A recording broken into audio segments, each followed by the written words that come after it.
बहुउद्देश्यीय परियोजनाएं। देखिए, बहुउद्देश्यीय जो परियोजनाएं हैं इनके नाम से ही पता लग रहा है इनके बहुत सारे उद्देश्य होते हैं ना, बहुउद्देश्यीय परियोजनाएं, और इनके बहुत सारे उद्देश्य होते हैं, इसीलिए इन परियोजनाओं को नाम दिया गया है बहुउद्देश्यीय परियोजनाएं। सबसे पहला सवाल हमारे पास है सरदार सरोवर बांध। कौन सा है भाई? सरदार सरोवर बांध।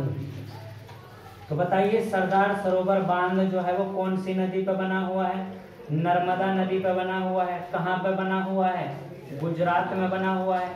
तो सरदार सरोवर बांध नर्मदा नदी पर गुजरात में बना हुआ है। जो सबसे बड़ा सवाल इसमें बनता है वो ये बनता है कि इस बांध से कौन कौन से राज्य लाभान्वित होते हैं, यानी कि किन किन राज्यों को लाभ मिलता है। तो इससे लाभ लिख लेंगे आप। इससे गुजरात को लाभ मिलता है, इससे राजस्थान इसका लाभ उठाता है, राजस्थान, महाराष्ट्र इसका लाभ उठाता है, और मध्य प्रदेश इसका लाभ उठाता है ना भाई? कौन सा? मध्य प्रदेश इसका लाभ उठाता है। तो ये जो सरदार सरोवर बांध परियोजना है ये कहाँ बनी हुई है? गुजरात में। कौन सी नदी पे बनी हुई है भाई? नर्मदा नदी पे। और इससे लाभ लेने वाले राज्य कौन कौन से? गुजरात है, राजस्थान है, महाराष्ट्र है और मध्य प्रदेश है। और सबसे ज्यादा जो लाभ है वो तो गुजरात को ही मिलेगा, है ना? और इससे जो है बिजली का उत्पादन होता है, और मध्य प्रदेश को भी काफी सारा लाभ यहाँ से होता है। तो मध्य प्रदेश जल विद्युत का सबसे ज्यादा लाभ जो है वो मध्य प्रदेश ही उठाता है। मध्य प्रदेश को जल विद्युत के मामले में लगभग 37% बिजली जो है वो कहाँ से मिलती है? सरदार सरोवर परियोजना से मिलती है। अगर सवाल ये पूछेगा कि जो जल विद्युत परियोजना है, जो विद्युत के मामले में सरदार सरोवर परियोजना का सबसे ज्यादा लाभ उठाता है वो मध्य प्रदेश उठाता है, और सिंचाई वगैरह के मामले में जो उठाता है वो कौन उठाता है? गुजरात उठाता है। ठीक है, दो मामले हो गए। एक सिंचाई के मामले में गुजरात फर्स्ट है, और जो है किसके मामले में? जल विद्युत के मामले में है वो मध्य प्रदेश टॉप पे है। भाखड़ा नांगल परियोजना बताइए कौन कौन से राज्य इससे लाभ लेते हैं? भाखड़ा नांगल से। भाखड़ा नांगल, पहले तो ये बताइए भाखड़ा नांगल परियोजना कौन सी नदी पे बनी हुई है? भाखड़ा नांगल परियोजना बनी हुई है कौन सी पे भाई? सतलज पे। कौन सी पे बनी हुई है? सतलज पे बनी हुई है।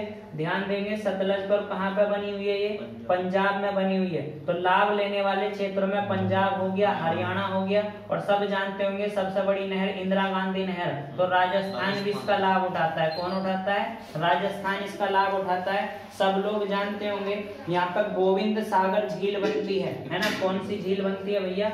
गोविंद सागर झील बनती है। गोविंद सागर झील से ही यहाँ पे हरिके बैराज का निर्माण होता है इसके पास में। और हरिके बैराज से कौन सी निकलती है भाई? हरिके बैराज से निकलती है इंदिरा गांधी नहर। हरिके बैराज से क्या निकलती है भाई? इंदिरा गांधी नहर। और ये देश की सबसे बड़ी नहर है ना? इंदिरा गांधी नहर जो है वो देश की सबसे बड़ी नहर है। अब एक बात और समझ लेंगे आप, ये नाम है भाखड़ा और नांगल। तो नांगल तो पड़ता है पंजाब में, ध्यान देंगे, और भाखड़ा जो पड़ता है ये पड़ता है हिमाचल में। तो एक राज्य लाभ लेने वाला और बढ़ा देंगे, और वो राज्य कौन सा हो गया? हिमाचल। तो हिमाचल के अंदर भाखड़ा पड़ता है, नांगल पड़ता है किसके अंदर भाई? पंजाब के। तो ये जो भाखड़ा नांगल परियोजना है पंजाब के और हिमाचल के बॉर्डर पर बनी हुई है। कौन सी नदी पे? सतलज नदी पे। ये हम ये कह सकते हैं कि विश्व का सबसे ऊंचा जो है कौन सा? गुरुत्वीय बांध है। भाखड़ा नांगल बांध जो है वो कैसा बांध है? विश्व का सबसे ऊंचा, विश्व का सबसे ऊंचा गुरुत्वीय बांध है। गुरुत्वीय बांध का मतलब समझते होंगे, है ना? गुरुत्वीय बांध सबसे विश्व का सबसे ऊंचा जो गुरुत्वीय बांध है वो कौन सा है भाई? भाखड़ा नांगल। भाखड़ा नांगल परियोजना कौन सी नदी पे है? सतलज पे। कौन से दो राज्यों के बॉर्डर पे है? ये है पंजाब के और हिमाचल के बॉर्डर पे। इससे लाभ लेने वाले राज्य कौन कौन हो गए? पंजाब हो गया, हिमाचल हो गया, हरियाणा हो गया और राजस्थान हो गया। यहाँ गोविंद सागर झील का निर्माण होता है। ये जो है हरिके बैराज एक जगह पड़ती है यहाँ पे, वहां से कौन सी नदी निकल के जाती है? इंदिरा गांधी। ये नदी निकल के कहाँ चली जाती है भाई? राजस्थान। इसको राजस्थान की जीवन रेखा बोलते हैं, है ना? जो ये इंदिरा गांधी नहर है इसको क्या बोलते हैं भाई? इसको राजस्थान की जीवन रेखा बोलते हैं। राजस्थान की जीवन रेखा। फिर है हमारे पास एक है मैथन बांध या बेल पहाड़ी बांध या तिलैया बांध। ये जो तिलैया बांध है, ये तिलैया बांध कौन सी नदी पे है? ये सवाल है। तो तिलैया बांध जो है वो दामोदर नदी पे पड़ता है ना, और ये दामोदर घाटी परियोजना का ही हिस्सा है, दामोदर नदी घाटी परियोजना का हिस्सा है। देखिए भारत में सबसे पुरानी जो नदी घाटी परियोजना है वो कौन सी है? भारत में सबसे पुरानी नदी घाटी परियोजना दामोदर है या जो है ये नर्मदा है? बताइए कौन सी नदी घाटी जो है वो सबसे पुरानी है? कालकुंग जल विद्युत परियोजना बताइए, कालकुंग जल विद्युत परियोजना कौन से राज्य में है? अभी बताई होगी आपको, कालकुंग जल विद्युत परियोजना बताइए। अभी आई थी ना कल परसों हमारे पास, क्या अभी तो बताई 10 मिनट पहले, कालकुंग नदी। क्यों भाई? कालकुंग नदी का जिक्र हुआ ना। कालकुंग नदी कहाँ बताइए? अंडमान निकोबार में। और कालकुंग नदी या कालकुंग जल विद्युत परियोजना कहाँ होगी? अंडमान निकोबार में होगी। तो कालकुंग जल विद्युत परियोजना को लिख लो अंडमान निकोबार में। ये कहाँ पे है भाई? अंडमान निकोबार में, अंडमान निकोबार। अंडमान निकोबार में कौन सा जो है तुमको बताया है भाई? अंडमान निकोबार में कौन सी चोटी पड़ती है? Sandal peak. और सैंडल पीक जो है वहां पे पड़ती है कौन सी? कालकुंग नदी। और कालकुंग नदी पे ही कौन सी परियोजना है? कालकुंग जल विद्युत परियोजना है, और ये बनी हुई है अंडमान निकोबार पे। तो विश्व का सबसे ऊंचा गुरुत्वीय बांध कौन सा है भाई? विश्व का सबसे ऊंचा गुरुत्वीय बांध है भाखड़ा नांगल बांध। देखिए सवाल है कि निम्न में से कौन सा सही सुमेलित नहीं है? ये सवाल है कौन सा सही नहीं मिला हुआ। इसमें सही जो नहीं है वो बताना है। 3 सही है, 1 गलत है। पहला है इसमें गांधी सागर, ये परियोजना का नाम है गांधी सागर, और ये परियोजना दी है इसने कौन सी नदी पे? चंबल नदी पे। कौन सी नदी पे भैया? चंबल नदी पे। दूसरा इसने दिया है कौन सा? जयकवाड़ी परियोजना, और ये बनाई है इसने किस पे भाई? गोदावरी पे। ध्यान देंगे गोदावरी पे। तीसरा इसने नागार्जुन सागर परियोजना है, नागार्जुन सागर परियोजना, और ये बताई है इसने गंगा पे। और फिर है टिहरी, और टिहरी बनाई है इसने भागीरथी पे। देखिए सब लोग जानते हैं नागार्जुन सागर परियोजना गंगा का हिस्सा हो ही नहीं सकती भाई। नागार्जुन सागर को भी अगर नागार्जुन श्रीशैलम को देखोगे तो आंध्र प्रदेश और जो है तेलंगाना में ही क्षेत्र पड़ता है। तो इसका मतलब क्या है? ये वाला गलत है। तो इसका मतलब क्या हुआ? ये जो नागार्जुन सागर परियोजना है ये आंध्र प्रदेश में बनी हुई है। कहाँ पे बनी हुई है? आंध्र प्रदेश में। और कौन सी नदी पे? कृष्णा नदी का ये भाग है, तो आंध्र प्रदेश में कृष्णा नदी पे बनी है। बाकी सब सही है।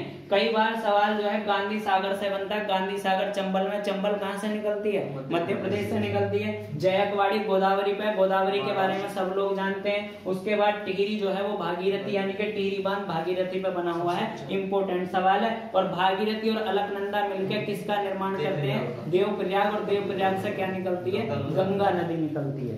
उसके बाद हमारे पास सवाल है विश्व का सबसे ऊंचा गुरुत्वीय बांध बता चुका हूँ, 518 मीटर का है भाखड़ा नांगल बांध। गोविंद सागर जलाशय इसके पीछे पड़ता है ना।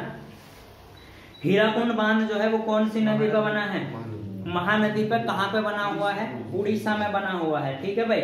और ये जो है ये बांध जो है ना सबसे लंबा बांध है। इस तरीके से सबसे लंबा बांध है। तो अगर सबसे ऊंचा बांध, गुरुत्वीय ऊंचा बांध पूछेगा तो क्या लगाओगे? भाखड़ा नांगल लगाओगे। और अगर तुमसे पूछेगा सबसे लंबा बांध कौन सा है तो आप क्या लगाओगे भाई? सबसे लंबा बांध है हीराकुंड बांध। कहाँ पे पड़ता है? उड़ीसा में। राउरकेला स्टील प्लांट जो है वो इसी परियोजना का भाग है, इसी परियोजना के पास में पड़ता है। विश्व की सबसे पुरानी और विकसित नहर व्यवस्था कौन सी है? बताइए भाई। विश्व की सबसे पुरानी और विकसित जो नहर व्यवस्था है वो कौन सी है? देखिए ये है गंग नहर। कौन सी नहर व्यवस्था है? गंग नहर है। और गंग नहर जो पड़ती है वो पंजाब में पड़ती है। पंजाब में कौन सी नदी पे? सतलज नदी पे। तो आप लिख लेंगे, लिखो भारत की सबसे पुरानी विकसित नहर व्यवस्था